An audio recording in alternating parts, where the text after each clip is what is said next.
So planning experiment questions, last we did was question 9 from this exercise. That was finding how the rate of a cooling is affected by the wind speed. A similar experiment we'll plan today. Whenever you're planning experiment, you will always answer the bullet points related to the question.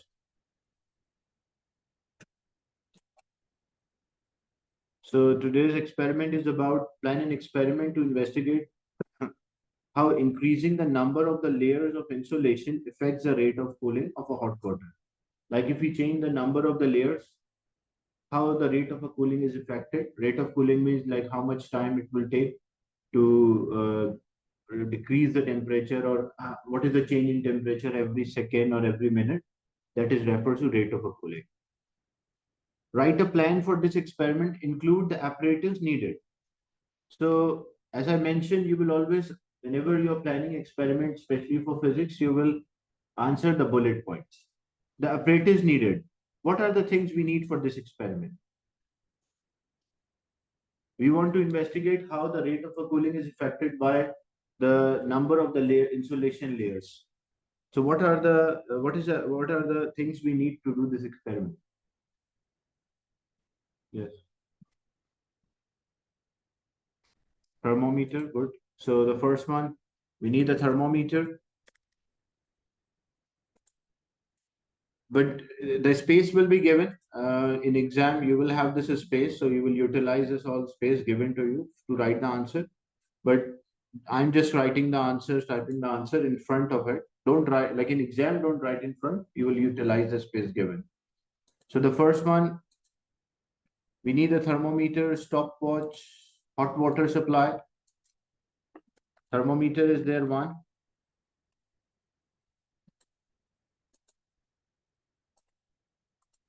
So we need thermometer. We need stopwatch. We need the hot water supply.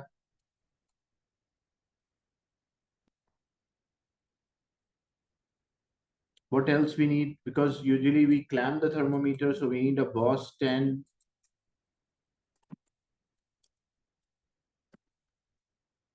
And clamp.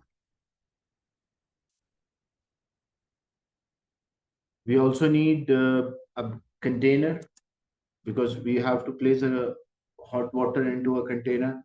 So you can mention beaker, you can have a beaker, and because it should be a measured volume. So how we measure the volume of a liquid? We use a measuring cylinder. So beaker and measuring cylinder.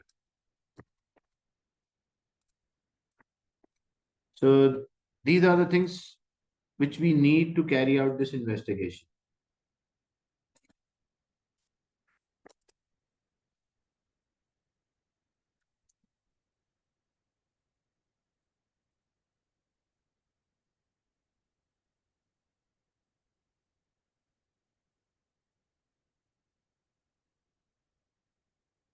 Then what would you measure? So what will measure? Temperature and time. So temperature of a hot water will measure, and we'll measure temperature.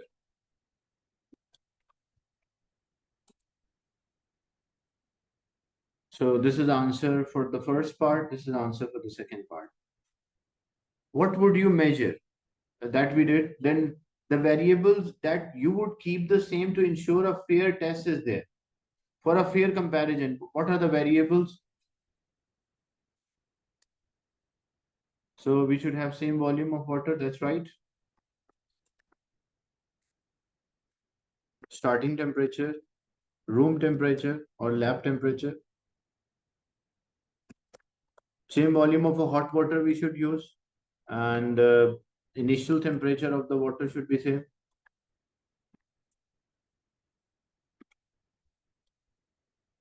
And surrounding temperature should be same. The type of a container we use That can also affect the rate of the size of a container should also be same type of container, size of container, air current. Yeah, that's also.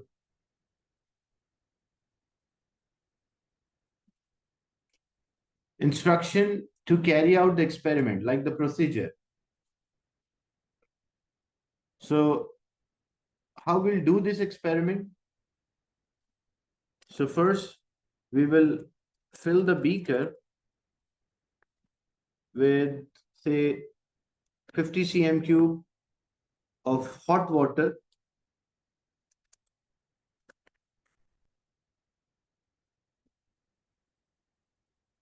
by the help of measuring cylinder.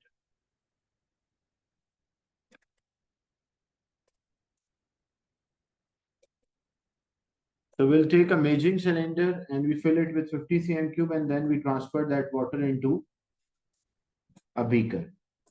Then clamp the thermometer or place the thermometer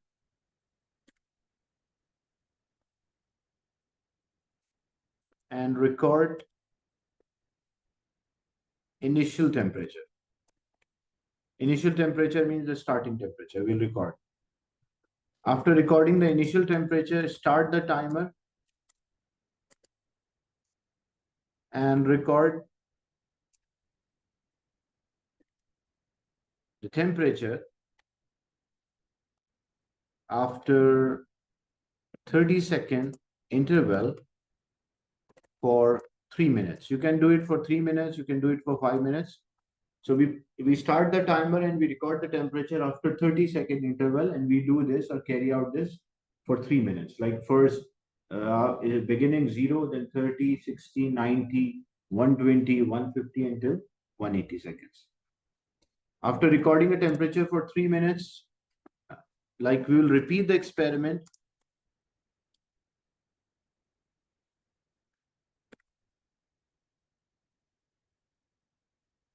with different layers of insulation.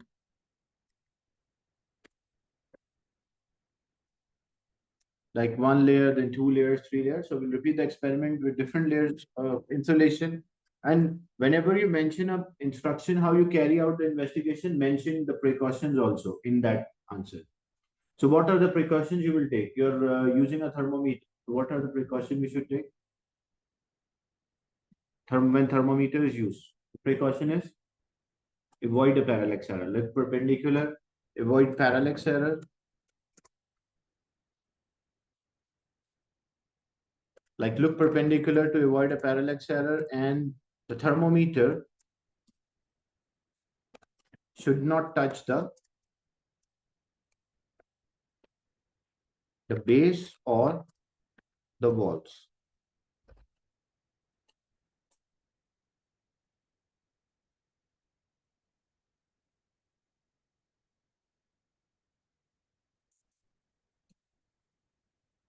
And keep the thermometer at one position.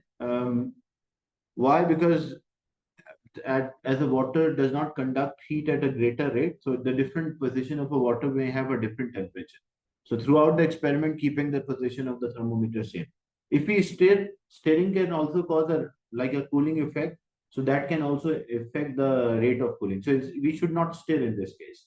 Stirring is done when we mix the hot water with the cold water, because when hot water and cold water are mixed with each other, they have different densities. In that case, we stir. Otherwise, we don't stir. Okay. Or if we are supplying a heat to water, like a heater is there and we supply heat to water to make a uniform transmission, like uniform distribution of the heat, then we stir. In this heat rate of cooling experiment, we don't stir because stirring can affect the rate of cooling.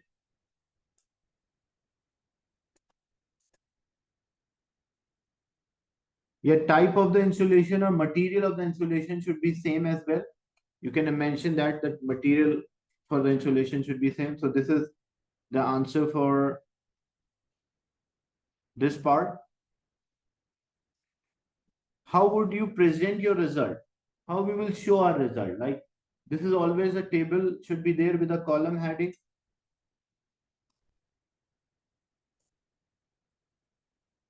So how we present our result, we will make a table.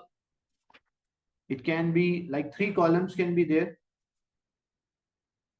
or we can have multiple columns. We can have this 1 layer insulation, 2 layers insulation, 3 layers insulation. And we have the time. You're not supposed to write any numbers in the columns, but you should complete the column table with a column heading. Column heading means like the quantity and the unit. So when you write temperature, you can use small t, and when you write a temperature, you use a capital T, and for time, you can use a small t. So time is in second and the temperature in Celsius. Same thing. So this is a table with a column heading. And here we have like 1 layer insulation. Here we may have 2 layers insulation. And the third one, we have 3 layers of insulation. Okay. So 3 different tables you can draw. Then how would you use and then we can plot a graph.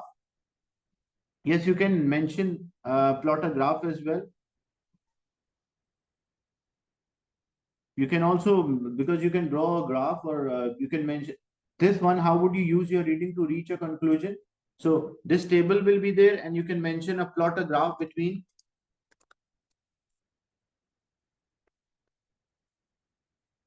the time, which is on x-axis, and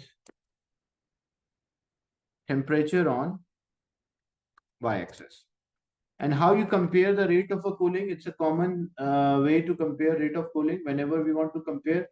So we compare the last part. How would you use your reading to reach a conclusion? So we will plot a graph between time on x-axis and temperature on y-axis, and we compare the gradient or the slope.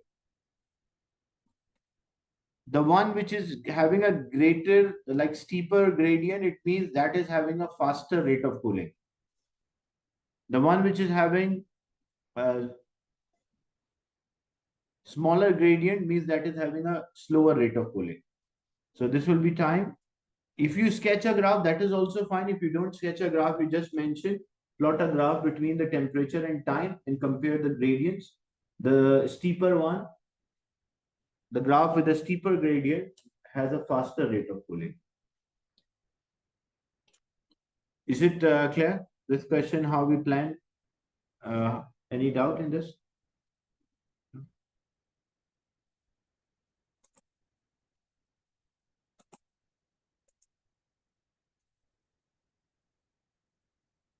Okay.